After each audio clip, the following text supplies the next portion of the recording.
मेरा पति Rohan limited company में बाहर काम करते थे, इसलिए मैं अपनी जेठानी के कमरे में सोती थी। मेरे पति रोहन के ना होने से मुझसे अब कंट्रोल नहीं हो रहा था। एक दिन मेरे ममेरे देवर हमारे घर पर रहने के लिए आए। वह बहुत ही जवान और सुंदर थे। एक रात मैंने देखा कि मेरी जेठानी अपने कमरे में नहीं थी। मैं उन्हें ढूंढने लगी। मैंने देखा कि जिस कमरे में मेरे ममेरे देवर लेटे थे, उस कमरे की लाइट जली हुई थी और अंदर से कुछ अजीब सी आवाज आ रही थी। जब मैंने गेट के छेद से झांक कर देखा तो मेरे होश उड़ गए, क्योंकि वो और मेरी जेठानी, उन लोगों को साथ में देखकर मुझसे भी कंट्रोल नहीं हुआ और मैं भी दरवाजा खोलकर अंदर चली गई।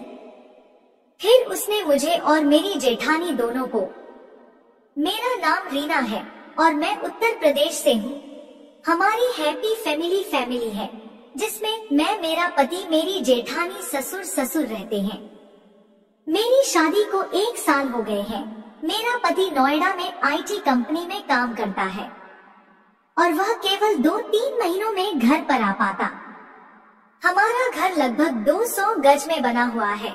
मैं ज्यादातर समय अपनी जेठानी के साथ बिताती हूँ और हम दोनों एक ही कमरे में, हमारे कमरे के पास ही था।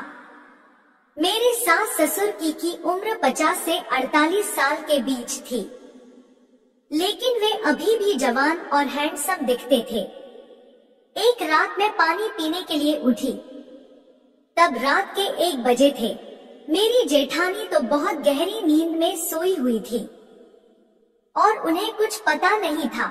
जैसे ही मैं पानी पी के उठी, मेरे सास ससुर के कमरे से अलग अलग तरह की आवाजें आ रही थी। जब मैंने ध्यान से सुना तो वह आवाजें थोड़ी अलग ही थी। मेरे सास ससुर के कमरे के दीवार में एक रोबा था। जब मैंने दीवार के रायबा से देखा तो उनके कमरे की हल्की लाइट जल रही थी।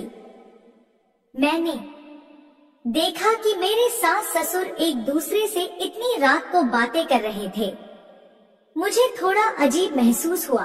उस वक्त मुझे लगा कि किसी औरत के लिए पति की कमी क्या होती है। मैं पानी पीकर वापस गई और अपने कमरे में सोने के लिए चली गई। हम लोग जब सुबह ब्रेकफास्ट करने बैठे थे, तभी हमारे मेन डोर की घंटी बजी। मेरी जेठानी ने दरवाजा खोला तो 24 साल का लड़का हमारे गेट के सामने खड़ा था। मेरी जेठानी ने बताया कि यह हमारा ममेरा देवर है। यह एक कंपनी में जॉब करने आए थे और इसी की वजह से वह हमारे यहाँ रहने के लिए आए थे। हमारे पास वैसे भी एक कमरा खाली पड़ा है। मैंने सोचा वो उसी में एडजस्ट हो जाएंगे तो मेरा भी भला हो जाएगा। मेरी जेठानी ने कहा आदत के बहुत अच्छे हैं और वह हमारी हर बात को करने के लिए तैयार रहते हैं। और देवर जी कमरे में अंदर आए और कमरे देखने लगे। मैं भी तुरंत जाकर उन्हें देखना चाहती थी। मैंने कहा दीदी, आपने इन्हें यह रख तो लिया, पर इनकी आदत कुछ ठीक नहीं लगती। लेकिन जब मैंने इन देवर की तरफ देखा तो वह बहुत ही हैंडसम था। उसकी कद काठी भी बहुत अच्छी थी और वह रहने के लिए दे दो। वैसे भी भाई खाली पड़ा रहता है और हमें भी चीज की जरूरत होगी तो वह काम भी कर दिया करेंगे। मेरी दीदी ने मुझसे यह बात बोली और मैं मान भी गई और कहा ठीक है। और देवर जी हमारे घर में रहने लगे। हमारे घर में 2 ही बाथरूम थे और उनमें से एक बाथरूम को देवर जी इस्तेमाल करता थे, जो हम भी करते थे। एक दिन देवर जी का गैस सिलेंडर खत्म हो गया। वह हमारे मेरी जेठानी के पास आए और कहने लगे, भाभी जी। मेरी जेठानी जी ने कहा हाँ क्या बात है, बोलिए। वह बोले मेरा गैस सिलेंडर खत्म हो गया है, क्या मैं आपके किचन में आकर रोटियां बना सकता हूँ? तो मेरी जेठानी जी ने कहा कोई बात नहीं, आज के दिन तुम हमारे यहाँ नीचे आकर खाना खा लो, हम तुम्हारे लिए खाना बना देंगे। रीना तुम्हारे कमरे में रोटी पहुँचा देगी।